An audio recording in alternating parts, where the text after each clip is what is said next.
Hey everybody, it's Professor Parish, and I want to go over week 7 with you all. So as I'm filming this, this is the Saturday, or Sunday rather, of week 6. And so something big that I'd like to point out is if you've not done the discussion forum for week 6, it's due tonight. If you have not turned in your Grammar 4 review, it is also due tonight. And something else, if you scroll down to week 6, the writing assignment. It's not listed up here, so it's a little, don't be tricked. Make sure that you are going down and reading the whole what is due, because your cause and effect paper is due tonight. And so far, not a lot of people have turned it in. So you don't want to miss out on this. You want to make sure that you're checking your assignments, make sure they're due. I won't start grading these until after I get back to my office, because I like to grade through my office computer. So I will be grading them this week. Don't worry, you'll get them back. But you won't get them back immediately. So just a little word to the wise about that's going to be happening this week. As far as what's due for week 7, I'm going to scroll down here. Week 7 is a little bit more low-key. Excuse me. We have our discussion forum, as always. That will be due Friday night, and then Sunday will be your responses. We have textbook activity 4. Notice we did grammar this last week, which everyone has done a stellar job on, so kudos to you all. The grammar assignments I've graded so far from week 6 have been awesome. The textbook assignment 4, if you open it up right here, you can get it.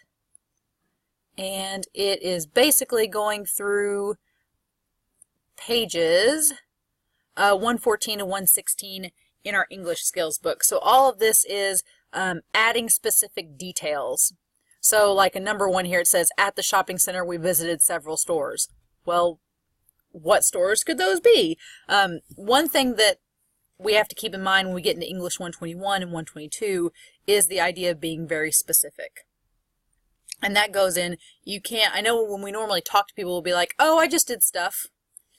And that happens a lot, but for your papers, you need to say, okay, well, what things did you do specifically? Did you go out to eat? Where'd you eat at? What'd you have? Was it expensive? Was it cheap? It's just asking that you be specific. So on number 1 through 5 here, you're basically, you don't have to rewrite the whole sentence, but where it is, where you see something vague, like several stores, or chores, or various activities, or homework, or several films, where you see something that is a noun that's very vague, I want you to be more specific. Tell me, what homework was it? What were your various activities? What were your chores? What were your several stores? Sound like Dr. Seuss there. What were the several films that you watched? I mean, you just need to list some specifics there. You don't have to rewrite the sentence, but I do want you to list some specifics to take the place of that underlined word. And then number 1 through 5 here, it's saying the college offers a variety of intramural sports. What are they? An intramural just basically means like sports that are collegiate, like baseball, basketball. The animal ran away. Was it a bear? Was it a dog? Was it a gerbil? An accident occurred. What accident? The instructor came into the room. What instructor? What room? Lewis is interested in electronic gadgets. iPads, iPhones, laptops? I don't know. So you have a little bit of choice here, what you want to write down. Just tell me more specifics. And then in this last part here, it says to place the piece of information into a complete sentence. Cut repetitive or unnecessary words and use proper commas and punctuation. So you are basically adding these 3 lines together into one sentence and cutting out any unnecessary or repetitive words. So you have Alexander Hamilton was the first Secretary of Treasury of the United States. He signed the Constitution. He wrote most of the Federalist Papers. Well, we know these 2 parts here are basically talking about Alexander Hamilton. So you can make this like a list. You could say Alexander Hamilton was the first Secretary of Treasury of the United States, comma, he signed the Constitution, comma, and wrote most of the Federalist Papers. You don't need to have he there again. Okay, and you could even cut out he when you're doing this part too. You could say he was the first Secretary of Treasury of the United States, comma, signed the Constitution, comma, and wrote most of the Federalist Papers. You're just combining all of these parts together and getting rid of anything that you don't need in the sentence. Okay? It's just making your writing, when I use the word concise, that means that you're very specific and you don't overuse words, or you're not too wordy, is what I mean by that. So, you've got a couple of these too, and you'll notice there's some repetition there that you can get out of the way. So, hopefully this should be an easy assignment for everybody. It should be a little bit more fun because you've got more options. You get to kind of pick and choose what you write. So I am excited about that. But that's textbook activity number 4. And then your discussion forum, as usual, is down here.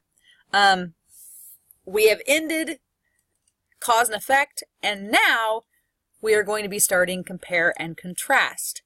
And I actually really like compare and contrast. It's probably one of my favorite papers that we do in any class that I teach, because compare and contrast is so much fun, in my opinion, and in my opinion, it's very easy.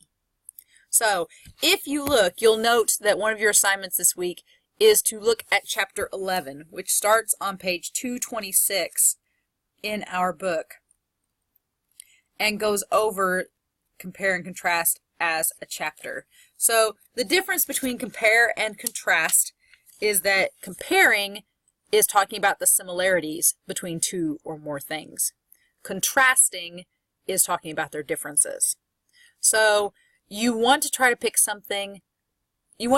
two things that are somewhat similar but also different, so that you have both similarities to talk about and their differences. And you want to create something that is a big enough topic where you can get the most content out of. So another thing I have here is to read the compare and contrast writing guidelines. Those will be in our resources, so we can go there.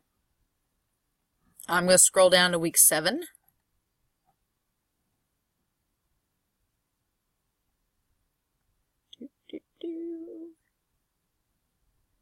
And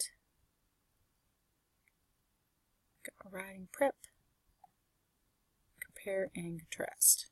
This is an example just for your reference.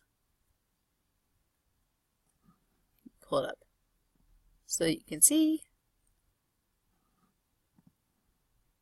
All right, so Katura Tanner, she wrote this example, and here she talks about the differences between the television show and the novel of Bones. And you can kind of scroll through this example and see how she compares them together. And it's a fairly short paper. Yours is going to be a little bit longer than that, but hers is fairly short, but it gives you an idea of how it starts. So the guidelines for the compare and contrast are the same as they were for the cause and effect. It needs to be between 2 to 3 pages, which I honestly think that with the cause and effect, that might have been a little bit harder, but with compare and contrast, I think that will be fairly easy, because once you start comparing and contrasting two things, I think that it becomes more easy to write in terms of a paper. So you can compare and contrast pretty much anything. Just choose 2 things that are similar. You can compare and contrast jobs. You can compare and contrast majors. I've had a lot of high school students compare and contrast high school to college. It's a little cliche, so you got to be a little bit careful, but they get to put in their own experience with that, which makes their paper kind of unique. You can compare vacations, theme parks. I had a woman compare her union job versus her non-union job once, and that was a really interesting paper, because there's a lot of things that I didn't realize were similar and different from a union to non-union job. It was fairly interesting. You can compare businesses, you can compare scientific things, you can compare surgery procedures. I know that I had a family member go through open heart surgery recently, and they had to discuss whether they wanted the open heart procedure or this new procedure that were coming out. So, I mean, there's a lot you can discuss. It can be medical, it can be something simple, it can be something fun like a vacation, it can be, you've got lots of options is what I'm saying. So your paper should be 12-point font, 2 to 3 pages at least. It can be longer than that though. Should be double spaced. It should have an introduction, body paragraphs, and a conclusion. It can have as many paragraphs as you need. I'm not a fan of the 5-paragraph structure. It can be as long of a paper as you need it to be with as many paragraphs as needed. In your introduction, you should explain your topic and your points. So if I picked two, and I would not do this as a paper, but just as an example, if I was like comparing Frosted Mini Wheats to Cinnamon Toast Crunch, I'd be like, they are similar and different in terms of texture, in terms of nutritional value, and in terms of taste. And I would just, that would be my framework for my paper. So one of the assignments that you have for week 7, and I'm going to go back to assignments, not weekly assignments, is that you will have the writing prep for the compare and contrast. And in this, you need to include what your topic is, what the overall purpose of your paper is, and then the outline showing your points, very much like most of you did for the cause and effect. So, and we've gone over how to do an outline before, so you can always go back to the outline guidelines and the video from previous lectures to go back over that. But here we have our guidelines. I've included them here just to review. So your introduction, we've gone over that. 3 full pages, double spaced, which I definitely think you can get. I've never had a student have trouble writing this paper unless they picked a topic that was just too narrow. Like the comparing 2 cereals, yeah, that's probably not going to work. But I'm sure that you have a topic in mind, or that you can research a topic. You can Google compare and contrast topics, and it's going to give you a lot to digest. So feel free to. And then here's how your introduction and conclusion are broke down. They're 10 points. The body paragraphs are 20 points. Grammar and spelling's 15, and page length and formatting's 5. So it's worth 50, just like our last paper. And then the outline is listed right here. So this writing prep is due on the 24th, along with your textbook assignment number 4. The discussion forum, your post is due Friday, February 22nd, with your responses due the 24th. So I'm excited for these papers. I'm excited to read your cause and effect papers from week 6, so please don't forget to turn in those tonight. Please. Don't forget they're due by 11:55 p.m. tonight, as I'm recording this on February 17th. So if you have any questions, please let me know. One thing I would like to note is formatting. I've already emailed a student about this. I have a PC. I cannot open Pages files because Pages is a Mac-specific program. The computers I use at work are PCs, so I cannot open Mac programs there. So please do not submit your story as a Pages file. Please save as. Even if you're on Pages, you can click the Save As button and save as a Microsoft Word document, which is .doc or .docx, a rich text format, which is .rtf, or save as a PDF. Those 3.5 if you count the docx formats will work. So make sure to save as those, okay? If you have any questions or any trouble, just let me know, all right? So far everybody's doing great on the grammar. The textbook assignments have been good.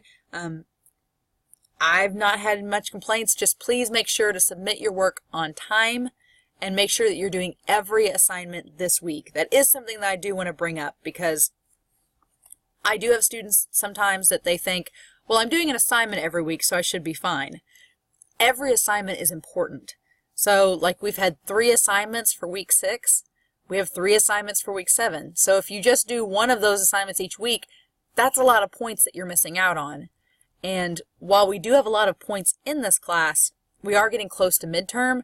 So if you don't have the grade that you are wanting in this class, I would encourage you, please turn in all of the assignments on time, and I guarantee that your grade will go up, because a lot of the assignments, like our discussion forum, should be easy points.